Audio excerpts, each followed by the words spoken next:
See what happens. Evening all. Last time,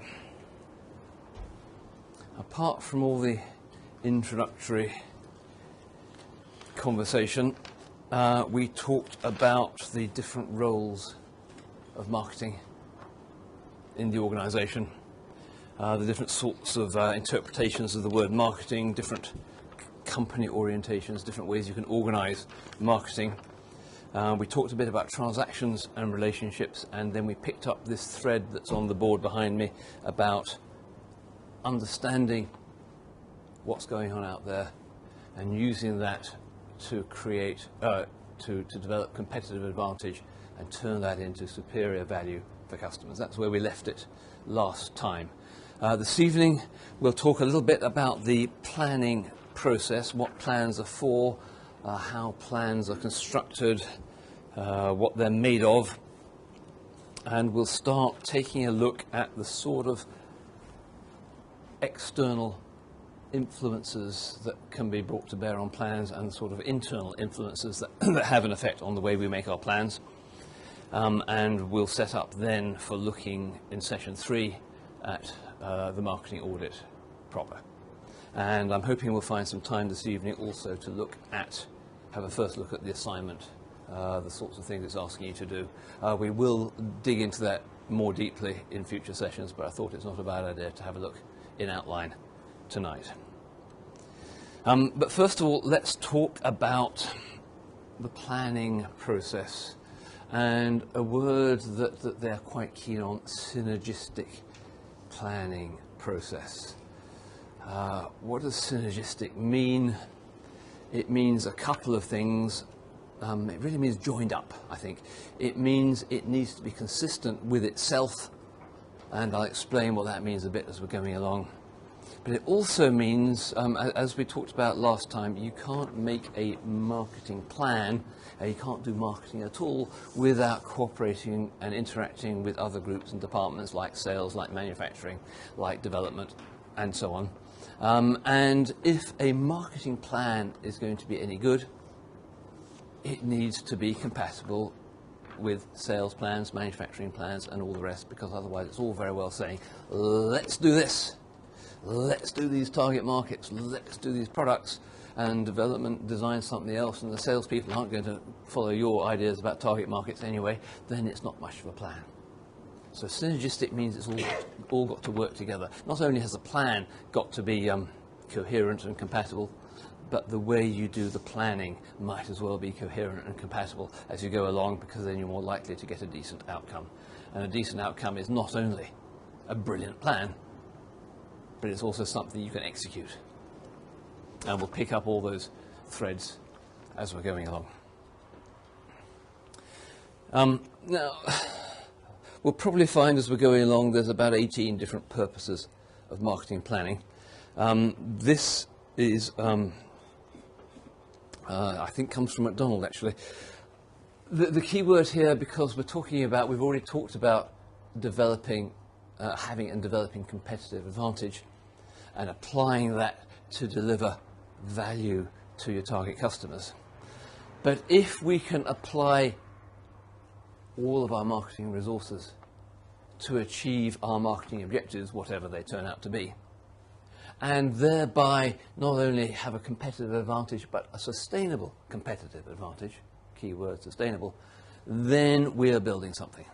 And you can do this by guesswork, and you can do it by luck, which is what quite a lot of companies do, or you can do it by planning how to apply whatever your resources are to whatever your objectives are. And we'll come to all those little bits as we're going along. So the idea is it's active and it's planned. And thereby, anybody can buy market share. Somebody said to me, anybody can sell £10 notes for a fiver. That's not and you'll get lots of market share, but you won't get terribly much profit, and you won't be able to sustain it very long. So we want to do something a bit cleverer than that. So that's the sort of thing we're talking about. Why bother with plans? because we want to achieve these sorts of things. Keyword sustainable. Surprising that the word growth isn't in there as well. An awful lot of companies see an imperative for growth, but that's another sort of objective, and we'll talk about that in a minute. We'll also talk in a couple of slides about the outcomes of planning and the deliverables, and all the sorts of things we can expect to get when we make a plan, because plans have got all sorts of purposes in terms of focus for the organisation and setting objectives and getting all your ducks lined up, and we'll talk about that too. So as I said, there may be about 18 different purposes. The other thing about plans, let's just have a look. There's a couple of basic frameworks for plans, and here is one, and we'll talk about another in just a second. But plans have got bits to them. Plans have got structure, should have structure.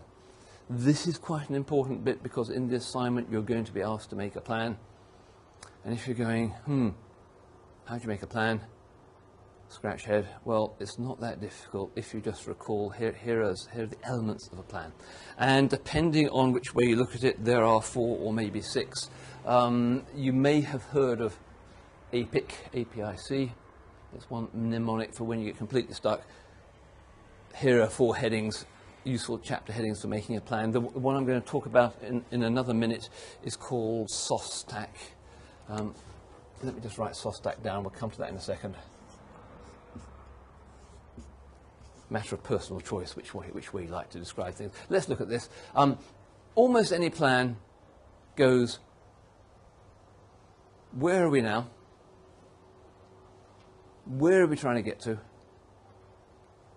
And how are we going to get there?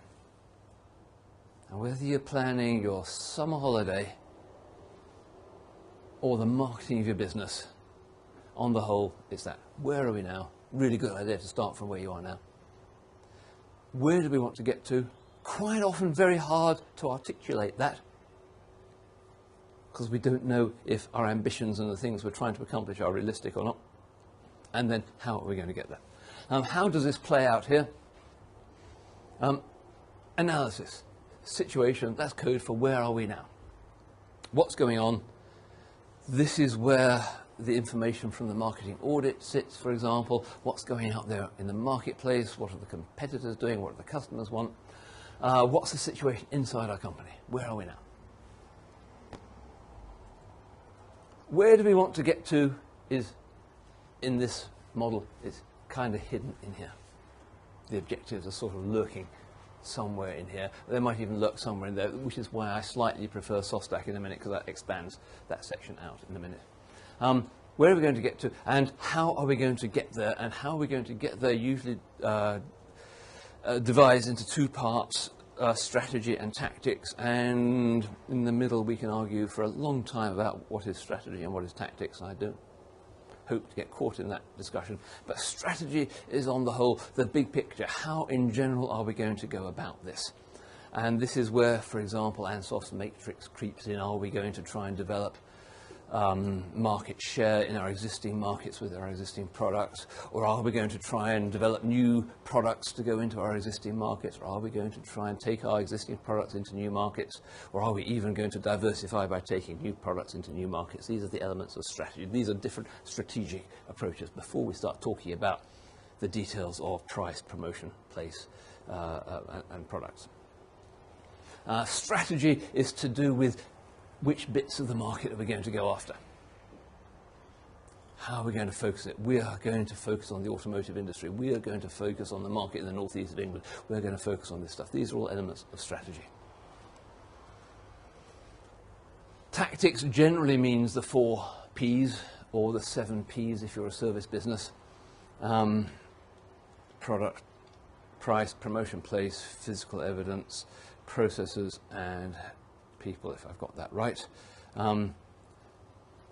If you're going to say, Tony, where does communications strategy fit in that? I will say, aha, now you're tripping me up on the difference of definition between strategy and tactics. As far as for today's purposes, as long as you cover the ground, I don't really mind what you call it, but strategy is the big picture, and tactics is the stuff we're going to do in some detail. We'll pick that up again in a little bit more detail as we're going on. And so we've got, where are we now, where are we trying to get to, and how are we going to get there? end of plan, eh? No, not quite end of plan, because we're concerned with a couple of other things which as might be headlined, and how are we going to verify that we're on course? So plans have to have some stuff in it about, as we go along, this is what we expect to happen. Yeah? If the plan is to, oh, I don't know, grow sales by a factor of 2 in 4 years, do we really expect at the end of the first year that sales will have grown by a quarter, and at the end of the second year they'll have grown by another quarter? Or do we expect a different sort of ramp up? Because as we're implementing the plan, we need to be able to check that we're on course. And we need to have to verify the plan is implementable, because it'll have costs. We've got to put the costs in, and as we're going along, we can measure our costs, we can measure the performance, we can measure the progress, and so we're able to control the plan, and if we're off course, we have a chance of being able to do something about it. So plans are actually, where are we now, where are we trying to get to, how are we going to get there, and how will we know as we're going along that we're on course. Now, you don't have to use these headings, and personally I find SOSTAC a little more helpful. Anybody can tell me what SOSTAC stands for? It's not that difficult. Anybody remember it from ancient past, or can imagine what this is? Situation? Thank you. Where are we now? If for no other reason, that's why I like this one, because it separates out the objectives. S4, how to guess? Clues over there, yes. Thank you. Strategy. Tactics. Remember these two? Analysis? Yeah, actions, analysis, doesn't much better. I make this one control, and this one actions. If you want to call that analysis, I don't mind either. Or action, I think it probably is more proper. This is about the implementation and what you're going to measure. Same subject, different headings. I find this one more useful just because it separates out these two, and I can remember SOSTAC with SOSTAC. So when you come to write your plan in the assignment, headings of this sort, and so then situation, there's your discussion of the audit. Objectives, here's a discussion about some objectives, which we're going to talk about in just a minute. Strategy is a strong emphasis in this module and in these assignments on the segmentation, targeting and positioning elements of strategy. Doesn't mean you can't do other things, but you're expected to do a good section on segmentation, targeting and positioning. Tactics, if you notice, the good old 4 Ps or 7 Ps of marketing hardly get a mention in the study guide at all. That's not because they're not important, but it is because they're kind of assuming you know about this stuff already and that you're going to factor it into your plan automatically. And towards the bottom end of the plan, please don't leave this stuff out. They will expect something like a budget.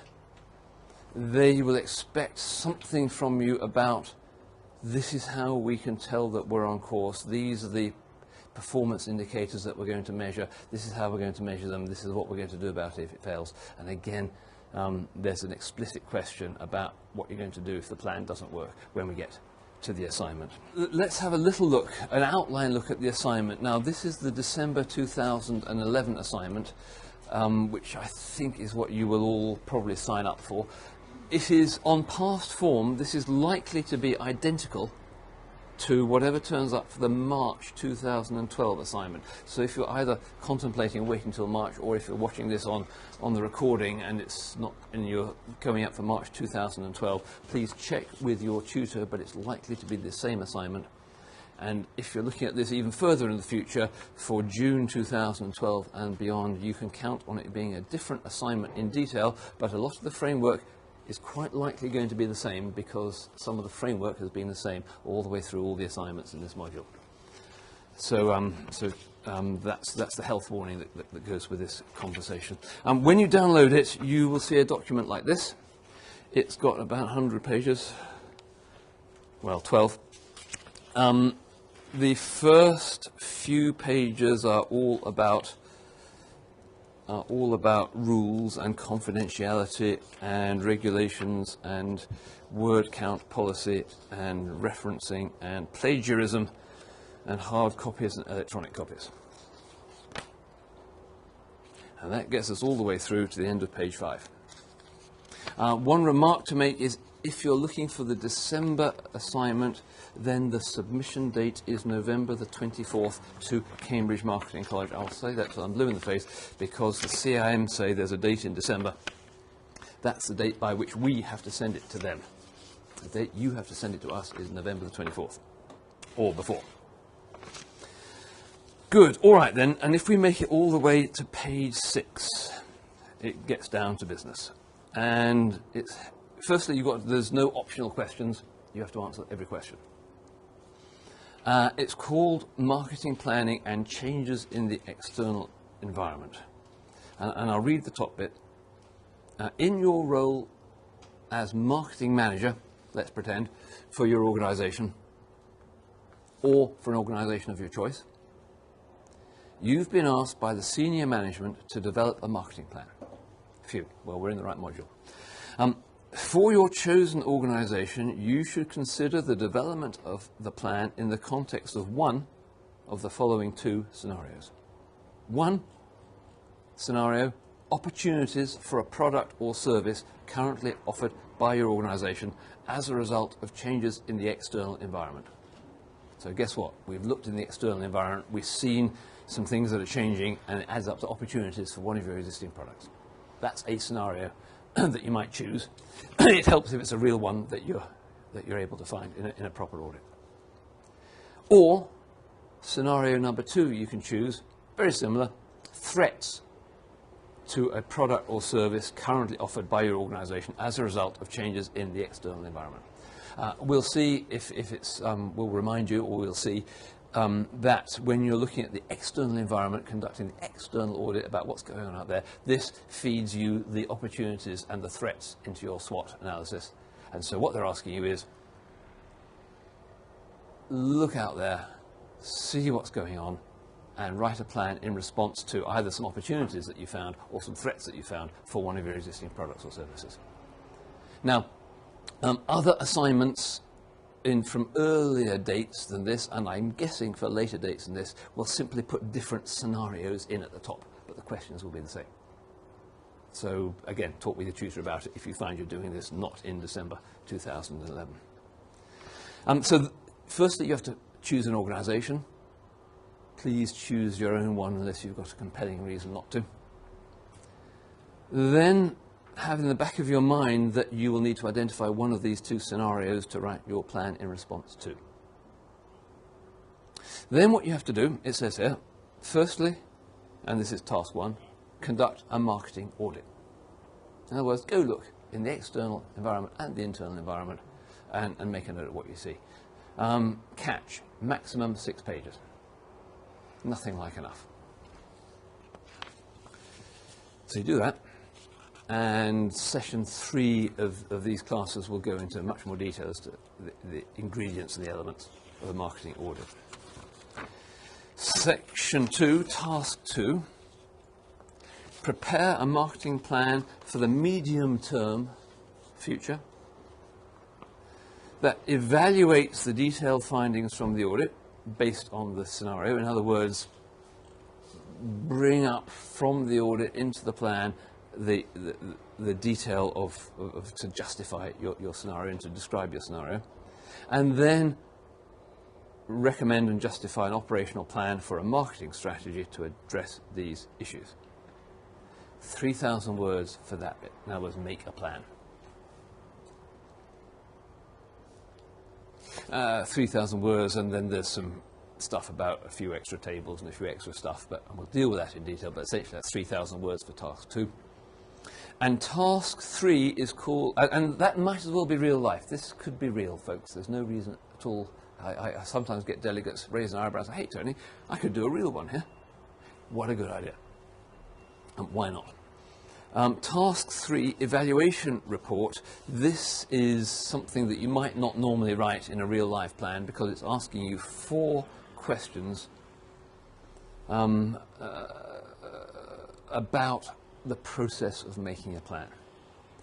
And the 4 questions in task 3 are, well, they word it, how does it say? Produce a formal report suitable for presenting at the senior management meeting that, 1, assesses the way in which marketing planning can benefit your chosen organization in responding to changes in the external environment.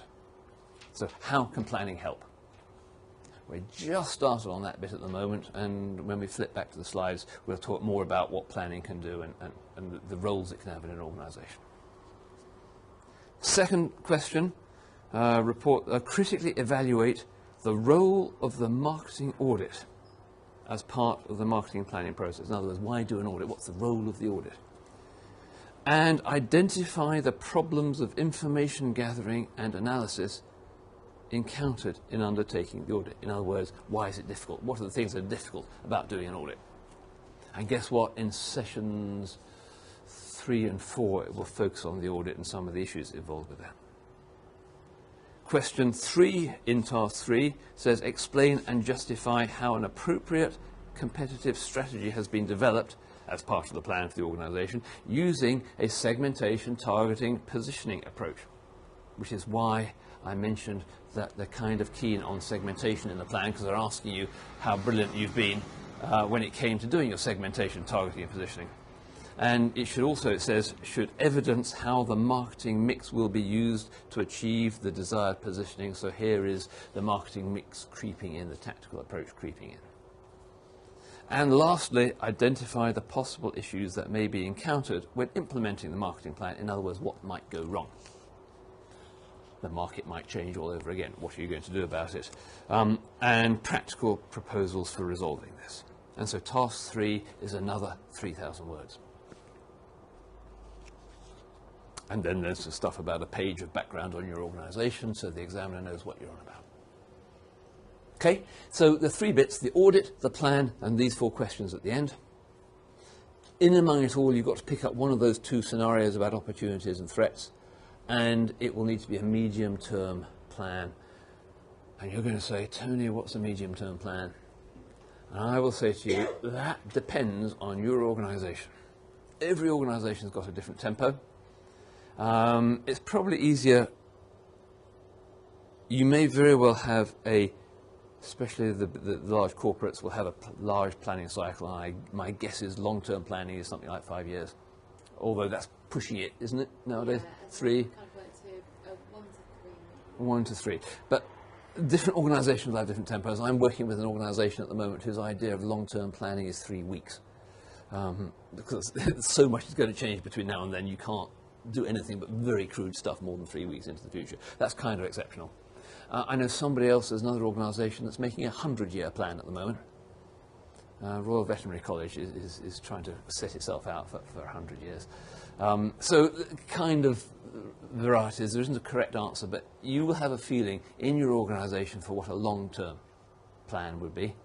Maybe 1 sounds pretty medium-ish to me. 3-ish, 5-ish, that sort of time frame is what I'd normally expect to find. You'll also have an idea what a short-term plan is. A short-term plan is usually something you can get results in pretty damn quick. That's Wilson's abbreviation, and that can be a 1-year plan, a 1-month plan, 6-month plan, something like that. And guess what? A medium-term plan is somewhere in between the 2.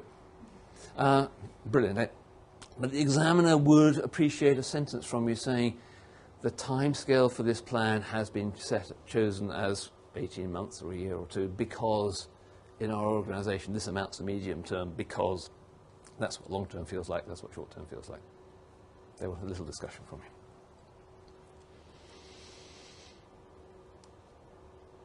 So, if you say it quickly enough, that's dead easy. Yeah, just yeah, yes, Desi.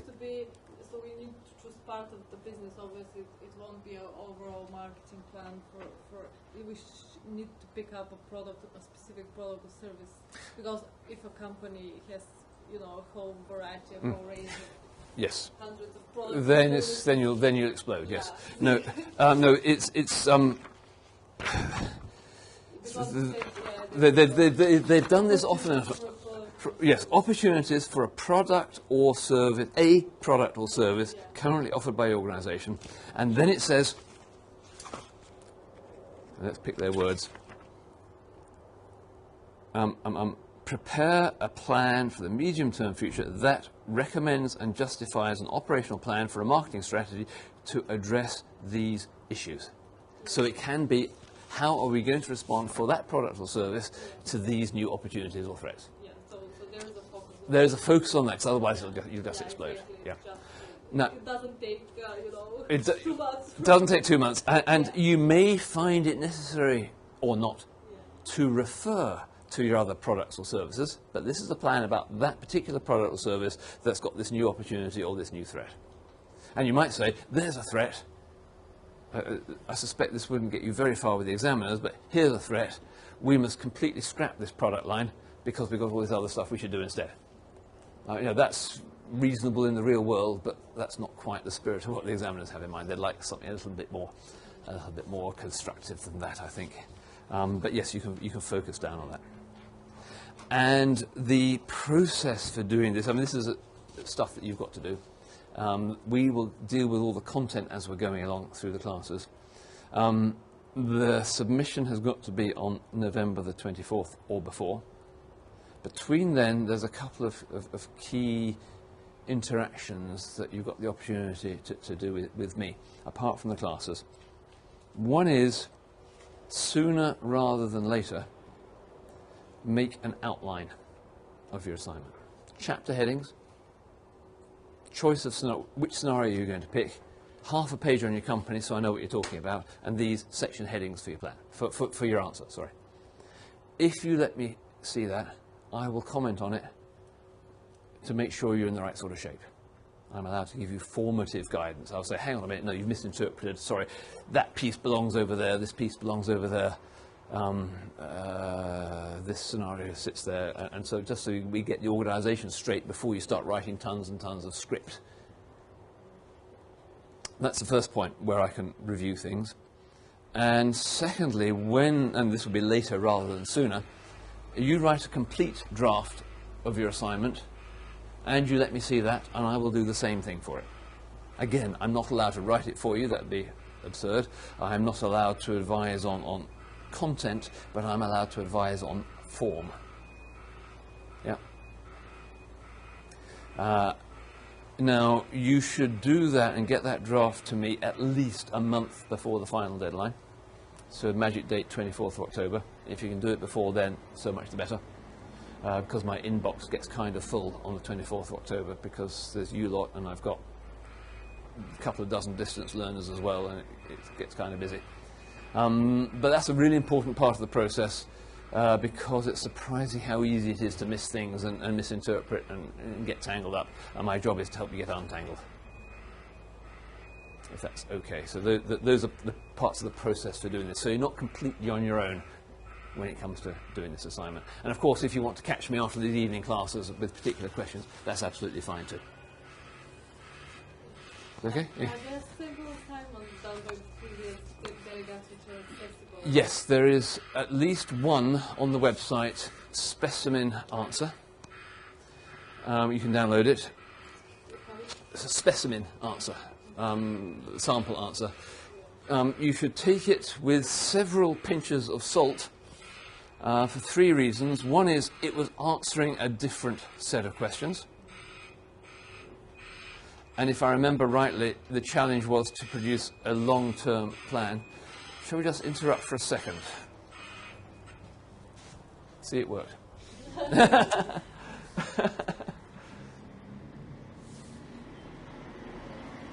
He's going to start reversing again, I think. No, maybe it's not. He'll park over there. I think we're all right. Yes.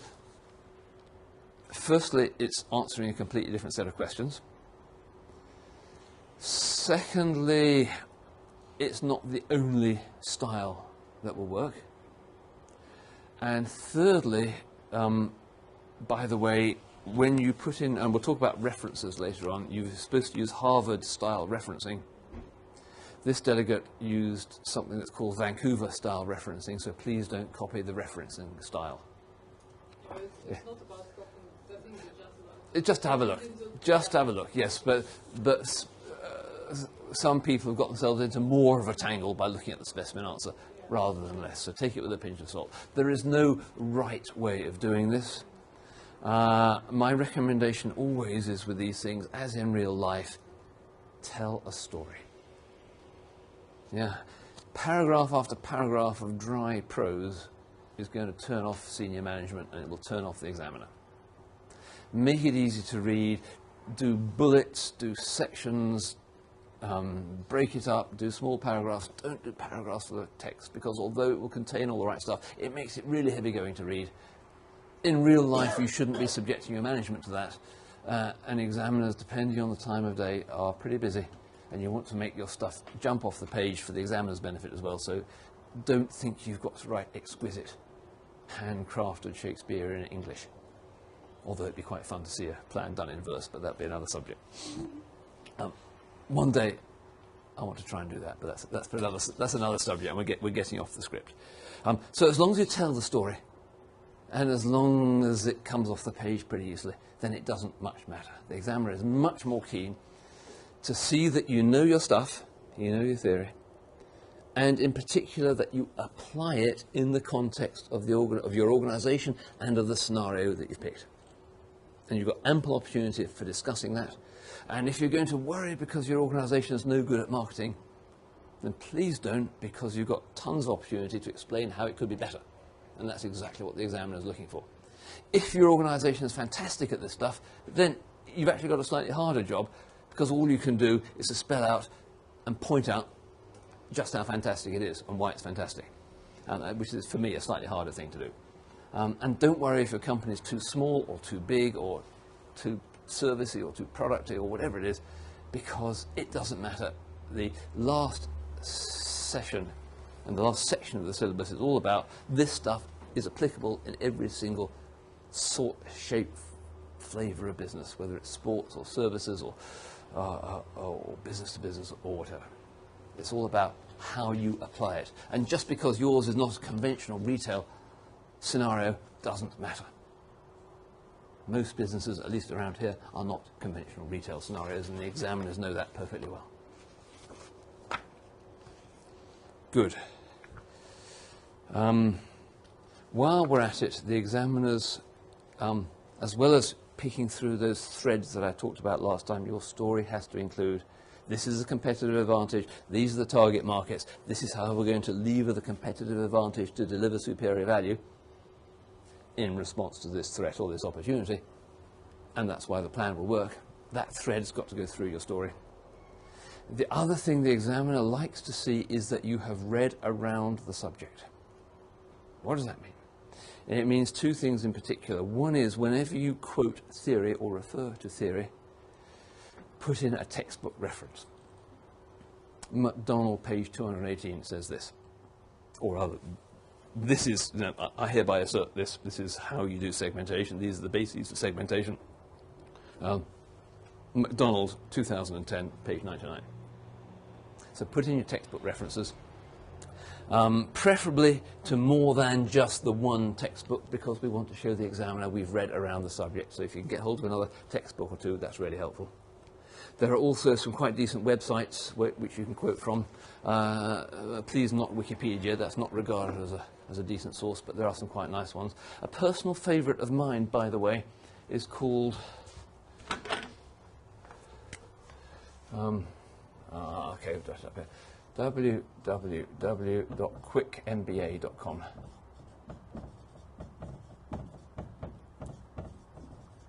Not fully convinced it's the best reference site, but if I'm ever struggling with the concept and I can't remember the details of Porter's generic strategies, product life cycle, whatever, quickmba.com. I just find that a really helpful quick reference site. It may not be the best ever, but it's pretty practical. You'll find a lot of useful URLs in the front of the study guide, and I think that is one of them.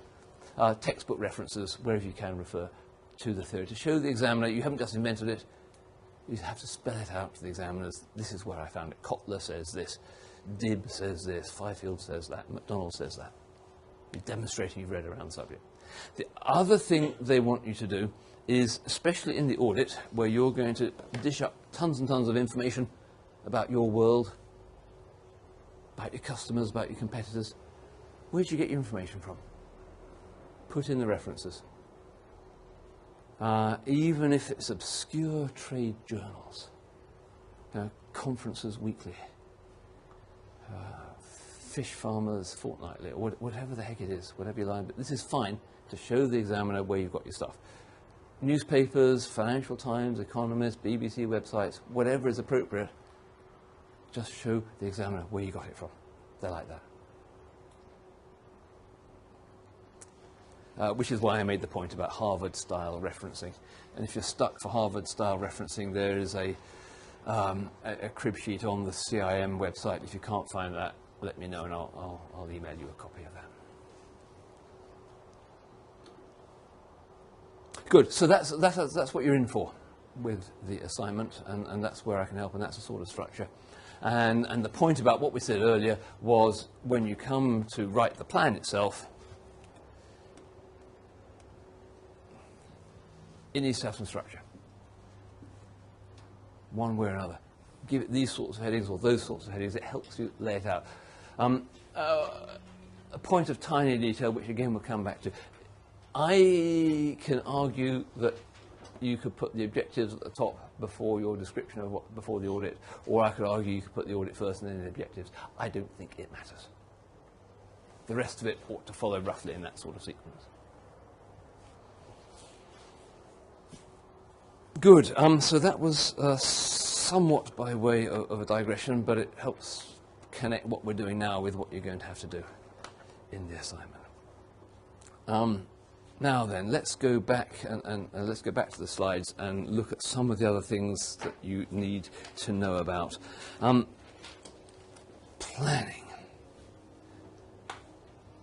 I'm working for a company at the moment. One of my clients has basically never done marketing planning. Kind of scary. How have they survived? They're pretty good at selling stuff. They're pretty good at designing it, and well, in fact, they're extremely good at selling it. And so that puts them as sales-led and all the other things we talked about last time. But the planning is regarded, bless their hearts, and I bet they're not the only company on the planet, as a bit of an annual chore. It all starts on October the 1st, and we've got to get through October, November, December. Their financial end is the end of January. We've got 4 months to get the budgets and everything ready for next year, and it's a bit of an effort. And I'm thinking, well, we can do a bit better than this, actually, because all you're thinking about is a one-year plan, and it's a sales plan, it's backed up by stuff, and really ought to be doing something a bit better, ladies and gents. But planning as an annual chore. There are other approaches, and I'm not too bothered personally with whether you remember the details of this, but I just want to illustrate there are different ways of doing planning in different depths. We've talked about synergistic, which means you've got to involve others and get it all tied together. This is more about the timing of it, and there are some words around. Sequential thinks of planning as simply as a series of tasks.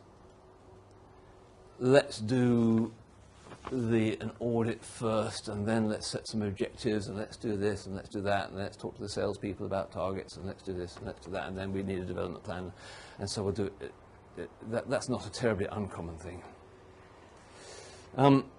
We've got the idea that planning can also be cyclical.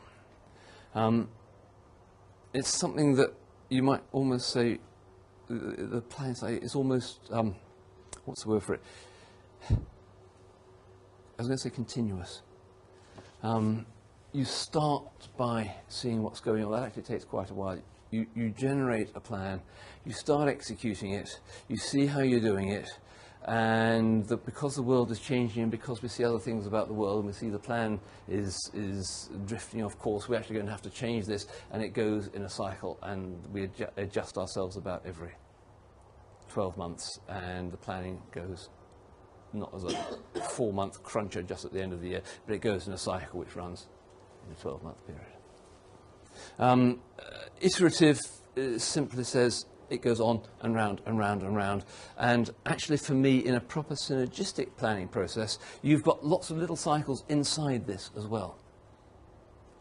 If we were to develop these new products, we could go for these target markets and do this much sales. Let's go and talk to the salespeople about this, because they're going to have a view as to how much mileage we can get out of the old products, and whether they feel in the mood and can develop the relationships with these new bits of the market for our new idea, for our new products. So let's go and talk to the salespeople. The salespeople come back with a different perspective on the world. You say, oh, that's interesting. I've learned a bit more about this. We've got to take this into account. Let's go round a bit. Let's talk to development if they could develop it a bit differently, and we'll come up with something different. And you're going a whole lot of little loops, going all over the place, which, with a bit of luck towards the end, will close. And if you're doing this more or less perpetually as a company, not just in time for the planning cycle, then I think you've got what I call an iterative and cyclical planning process.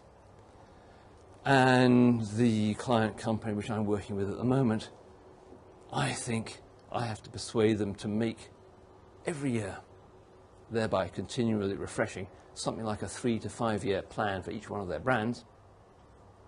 And that needs to be done in the first half of each year, renewed, refreshed all the time, so that by the time we come to the 1 year planning time, you've refreshed your 3 to 5 year brand plan, and out of that you ought to be able to drop relatively easily the ingredients of a 1 year plan, all those little cycles. And by the time you've dusted that off, it's time to refresh the 3 to 5 year brand plan, which takes a longer view. And so we've got all sorts of little cycles and iterations going on. And it's a continuous process rather than a quarterly chore for the last quarter of the year. And of course that raises all sorts of other questions. Who's going to do all this stuff? That's another one of the practical difficulties about making plans. Whose job is it to do it? Because we're all too busy selling the stuff. Yeah, of course. You said that the first 6 months it was to refresh the plan, and the second... In this particular example, it's quite a big company. What I'm trying to persuade them to do is to develop a 3 to 5 year plan for each one of their brands. And why not spend the first half of the year refreshing that plan? So you've got a context within which for the second half of the year to make your 1 year plan to go into the budget for next year. Now, whether you spend 9 months on your brand plan and 3 months on the 1 year plan, I don't know. And that's not the way of doing it. It's a way that I think this particular company could do it, and it illustrates the idea of planning not just as a sequence of stuff, but a series of cycles and iteratives and all the rest. It's just to show that planning is not just an end-of-year chore. But that might be entirely inappropriate for your business or your business or your business. But this company is about £50 million. It's got about 15 brands. It's got a certain amount of resource. And I'm saying, hey guys, we can make more out of this. We can generate our sustainable competitive advantage if we apply all the tools of marketing to plan the application of the tools of marketing to all this stuff. You're doing pretty well. You can't have got it all wrong by getting to £50 million in sales. But I reckon we can do a whole lot better if we plan our activities in this way rather than crunching them through, driven by the finance people, just in the last 3 months every year, because we've got to have the budget for next year. Might be wrong. And it's up to you to figure out what's appropriate for your sort of business.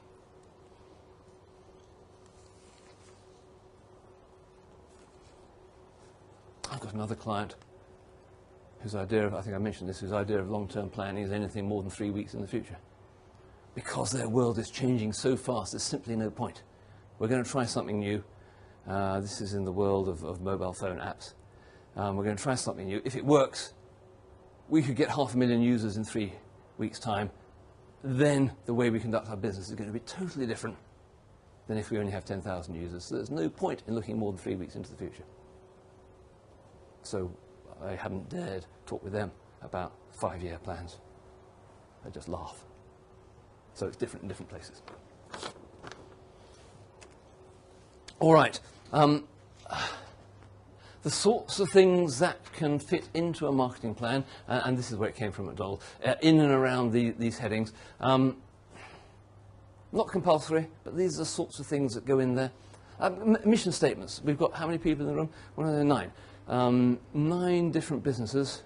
How many think they might have a mission statement in their business somewhere? 1, 2, 3, 4, some. So 1, 2, 3, 4, maybe not. Half and half. Okay, that's about normal. You don't have to have a mission statement. Some companies think it's a really good idea to have something right at the top level describing why we all get out of bed every morning and what we're trying to accomplish in the broadest possible terms. I'm not clever enough to really understand the difference between a mission statement and a vision statement, because they're all, for as far as I'm concerned, statements of top-level intent. But not a bad idea to have such a thing, because that gives you a framework for everything else. What else? Plans can have market overviews.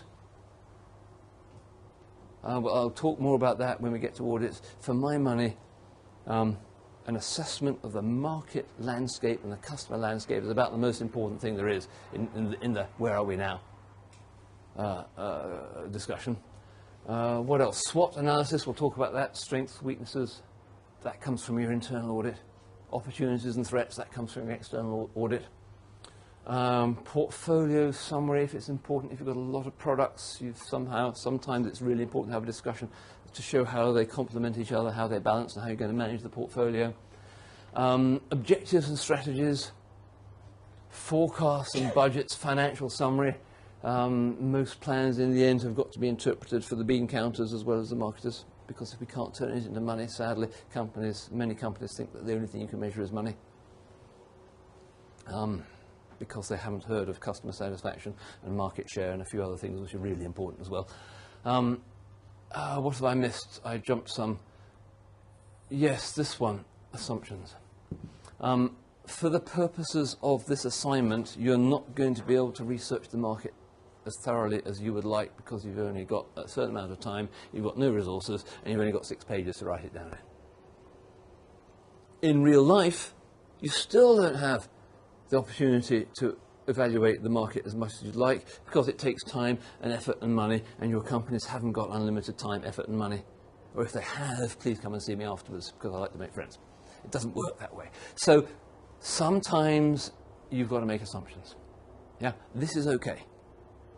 In the assignment, where you might say, look, because of the constraints of my real job, I haven't had time to investigate these bits, we're going to assume this, this, and this. Examiner will be perfectly all right with that. They'll say, good, 3 extra points for stating the assumptions explicitly. In real life, in the context of your business, you have to make assumptions as well. And it's kind of important to make them explicit, because when we get down to this stuff at the bottom, and we're asking questions like, how will we check that we're on course? What will we do about it if it goes wrong? One of the things that could go wrong is your assumptions might be wrong. Sitting in that seat last summer was somebody who was involved with the relocation or real estate business, houses buying and selling, and they had 2 plans, 2 whole plans. One is house prices went up, and the other one is house prices went down. They simply didn't know what was going to happen. You couldn't even assume they were going to go up or down, because professional opinion was so far divided, they had to make 2 separate plans. Don't quite know what came of all that, but in reality, you make real live assumptions. You sometimes have to do that. And so these are all the things that you can drop into your plan the way you want to tell your story. And there is this point at the bottom: a plan is completely useless unless it can be implemented. If it's going to sit in the bottom drawer of a desk, it is actually worse than useless, because it took effort to make the plan. And so there's got to be correspondence with reality, which is why they ask you in the assignment, describe the things that can go wrong and what you're going to do about it. And this is why we're keen that these things should be realistic, implementable. You tend to get it if you've remembered to make it synergistic, because that means you've talked with the development people and the manufacturing people and the sales people as you're going along. You've taken it all into account. But the idea that a plan has got to have some use beyond merely existing is quite an important one. In fact, we can have a tiny weeny look at that right now. What I'm doing here, Sarah, these correspond to the labels of the sections in the study guide, so it's easy when you come to these slides to see where we are in the syllabus.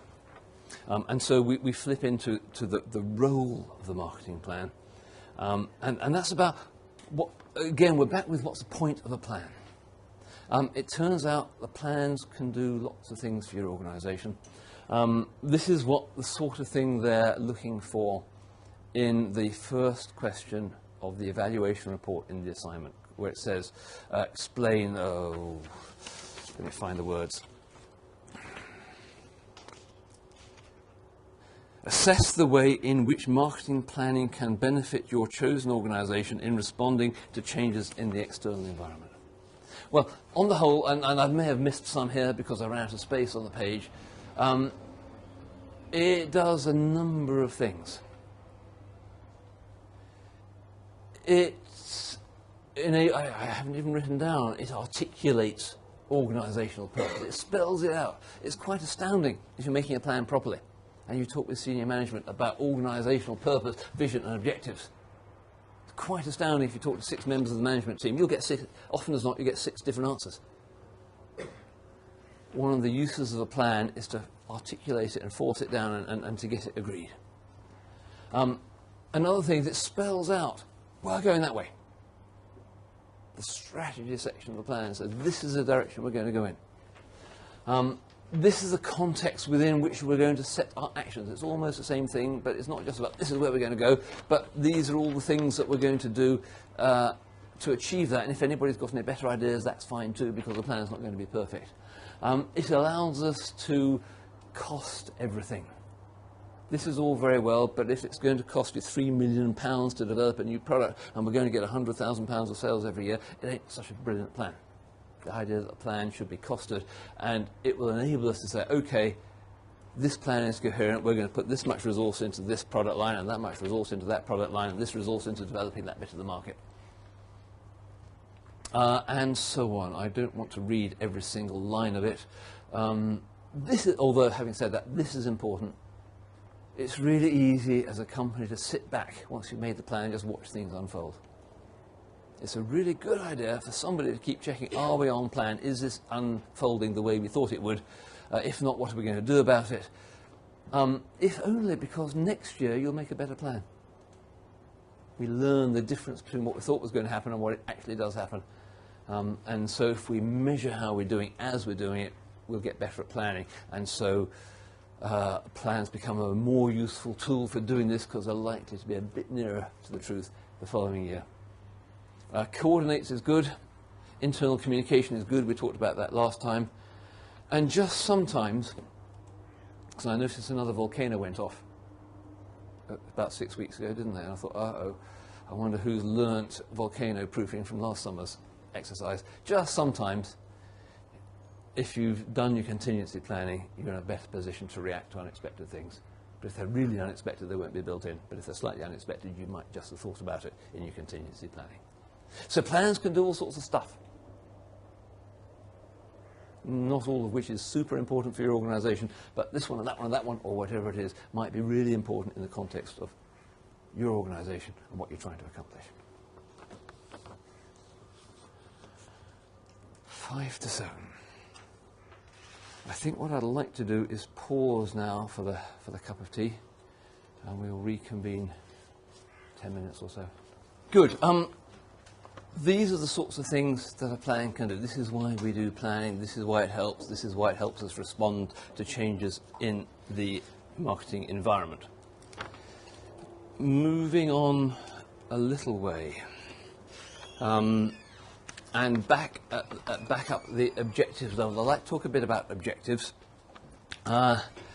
because if you're in a complicated multinational like Rebecca, or if you're in, who had the tiny weeny company, if you're in a three-person company in St John's Innovation Centre, the way that business objectives look is going to be kind of different.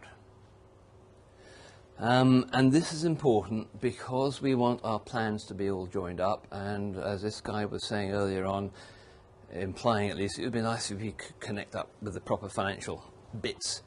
It's kind of a good idea to connect up with the proper corporate bits as well. And we mentioned mission statements earlier. I want to introduce the idea of a hierarchy of objectives. And you might want to note how you spell hierarchy, because it's amazing how many different versions you get.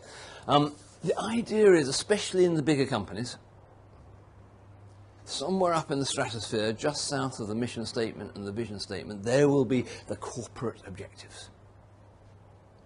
Yeah? And the idea is that if we have these corporate objectives articulated, and if they're not being kept secret, because sometimes they are, depends on the company. I bet your company doesn't do that. No. Then the different operating divisions, for example, when they come to make their own objectives, their business objectives for this trading division and that trading division, can take a look up here and say, hang on a minute, we ought to keep an eye on that because it's going to affect the way we set our objectives.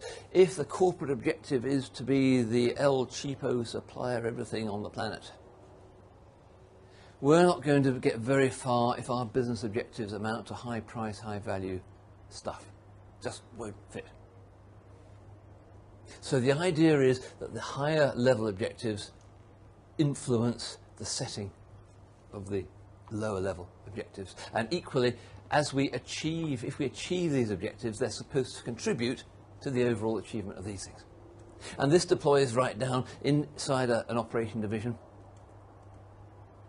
What are the marketing objectives going to be? Well, we better take a look at the business objectives because that will give us a clue as to what would be good marketing objectives or not. And when we set our marketing objectives, we better have the idea that if we can achieve them, if they don't actually contribute to the achievement of these objectives, they're not terribly good objectives because we've got this hierarchy of objectives. Now, you've got to be a company of the size of Hamlin to worry about corporate objectives and business objectives and marketing objectives. But almost wherever we are, unless it really is a three-person company, there will be some marketing objectives, especially for this plan we're going to write for this particular opportunity for this particular product. And we had better set our marketing objectives in relation to the business objectives. And so when you come to that in the assignment, and you come to the bit where you're stating your objectives, it is worth a sentence to say, and these are related to or derived from the corporate objectives this way. See how they will contribute. Or you could say, in our company, the corporate objectives are such a closely guarded secret that we haven't got a clue what they are. If it were my company, the objectives might be something like this, and see how it would fit. But actually, this is one of the drawbacks of the particular operating environment, and despite my best efforts, I haven't been able to find out what the corporate objectives are. That's a fairly extreme case, but I think you can see from my parody what I'm getting at. It's nice not just to state your objectives, but to put them in a framework because it makes your plan more joined up.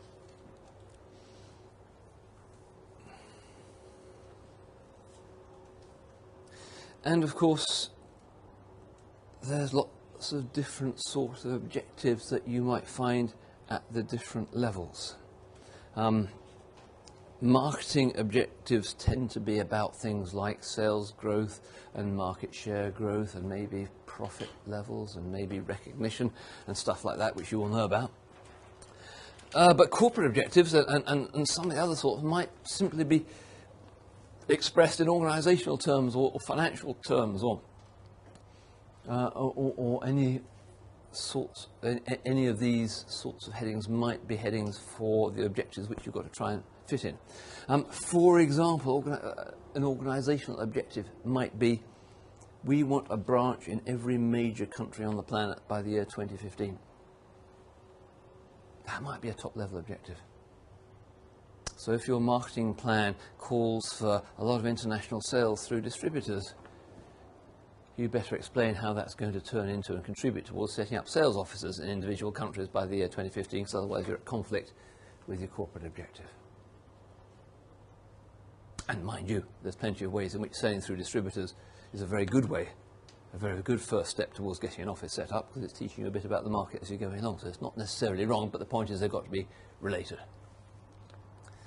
Financial objectives, well, we can think of plenty of those, can't we? Because that's what the bean counters do for us all the time. Where marketing and finance quite often agree, by the way, on this sort of objective setting is on profit levels and margins and things like that. Both marketers and finance people like high margins, so you ought to be able to agree on something at least. What else? Market objectives. We want to develop a presence in this market, that market, the other market. Not every organisation is based on commercial gain and commercial profit. We've got plenty of charities out there. We've got plenty of membership organisations have to make profits, but yeah, we're a non-profit. you know, but actually, I'd be astounded if you're really a non-profit organisation, because I bet you like to make profit. You just reinvest them. Yeah. So you're a non-dividend organisation. I get that's one of my rants about non-profit. But nevertheless, the way you're going to make your objectives is going to feel a bit different